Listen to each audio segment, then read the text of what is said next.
तो middle term splitting करने के लिए एक क्वेश्चन का हेल्प हम लोग ले रहे हैं बुक से। X square plus 11x plus 11x plus 30। मुझे पता है कि बहुत लोगों को ये पहले से ही आता होगा और बहुत सारे क्वेश्चंस लोग बना भी चुके हैं, लेकिन फिर भी तुमको ये समझने की कोशिश करनी चाहिए क्योंकि तुम्हारा अंडरस्टैंडिंग और अच्छा होगा और बेहतर होगा। तो इसका प्रोसेस ये है कि सबसे पहले हम लोग एक्स स्क्वायर्ड का जो कोएफिशिएंट है, जो कि यहाँ पे 1 है, इम्प्लिसिटली लिखा हुआ नहीं है, लेकिन जब लिखा हुआ नहीं होता है तो हम लोग उसको 1 लेते हैं। वो एक्स स्क्वायर्ड का जो कोएफिशिएंट है और जो कांस्टेंट टर्म है, ये दोनों को हम लोग मल्टीप्लाई करते हैं।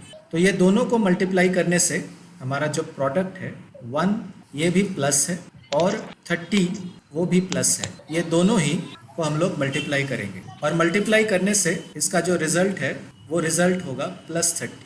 तो हम लोग को देखना पड़ेगा कि ये जो प्रोडक्ट है ये प्रोडक्ट पॉजिटिव है कि नेगेटिव है। तो जैसे यहाँ पे ये प्रोडक्ट पॉजिटिव है, जब ये प्रोडक्ट पॉजिटिव है बिकॉज इट इज़ पॉजिटिव, इसलिए क्या होगा, पॉजिटिव होने के चलते ये जो मिडिल टर्म है, ये middle term it will be expressed as the sum of two terms. अगर ये नेगेटिव होता then the middle term will be expressed as the difference of two terms. When the middle term is expressed as the sum of two terms, then both the middle terms, both the terms जो middle में है, both the terms have same sign.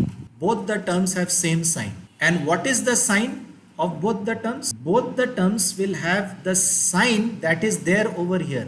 यहाँ पे जो sign है वही sign दोनों terms का होगा, which is there in the original middle term. So what we have got that कि अगर ये product of the first coefficient of the first term and the last term, if the product is positive, then we do this. What do? We express the middle term as the sum of two terms. So you can write that also, that we have to express the middle term as the sum of two terms where both the terms have the same sign.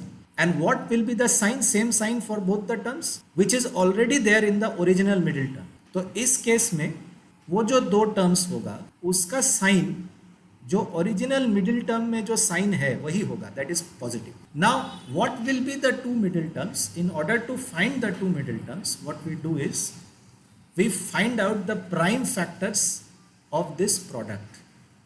जो product है हमारा, उस product का हम लोग prime factors निकालते हैं. Prime factors निकालना तो सभी को आता है, ये बहुत ही आसान काम है. प्राइम फैक्टर्स निकालने के लिए ये 30 यहाँ पे लिख दिए, यहाँ पे 2 लिख दिए, 15, 3, 5, 5, 1. हालांकि 1 प्राइम नंबर नहीं है, लेकिन फिर भी हम लोगों को ये फैक्टराइजेशन 1 तक ले जाना चाहिए. इसके पीछे बहुत सारा कारण है. बहुत लोग शुरू में इसको 1 तक नहीं ले जाते, यहीं तक ख़त्म कर. मेरा एडवाइस है कि इसको हम लोग 1 तक ले जाएं और फिर हम लोग 30 को लिखेंगे. जो 30 हमारा है उसको ऐसे हम लोग एक्सप्रेस कर सकते हैं. 30 is equal to 2 into 3 into 5 into 1.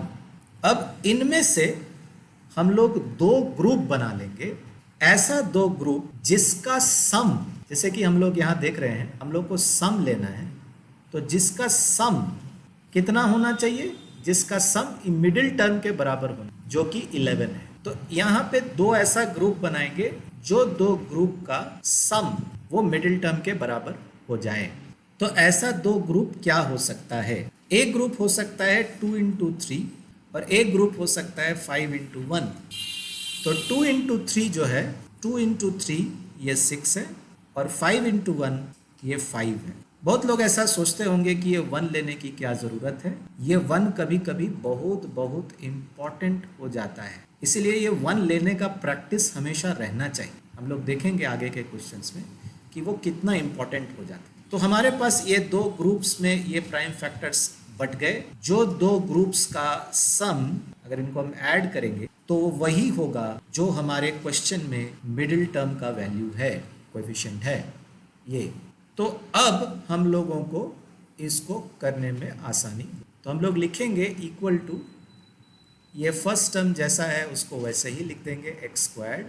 उसके बाद क्या करेंगे, ये रूल है हमारा कि express the middle term as the sum of two terms. Both terms will have the same sign which is there in the original middle term. तो original middle term में जो साइन है वही साइन दोनों का होगा. इसका मतलब है कि ये प्लस 6x होगा and plus 5x plus finally ये. ठीक है, हम लोग को टेस्ट कर लेना होगा कि इन दोनों चीज़ों का सम 11 होता है क्या, और इन दोनों चीज़ों का प्रोडक्ट ये वाला product of first and last terms वो होना चाहिए, इनका प्रोडक्ट, और इनका सम जो है वो ये. ठीक है, तो ये अगर है तो we are going on the right track. And then you can take the common factor. So the common factor is x. Then from this we will have x, and from 6x we will have 6x plus 6. So now in this term and this term the common part is 6 plus x, so we can write x plus 6 or 6 plus x, whatever you can call it, x plus 6, that is the common part in both these terms.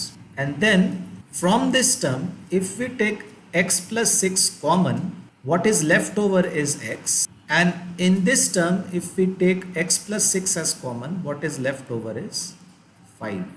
So that is the final result of this factorization of the given polynomial.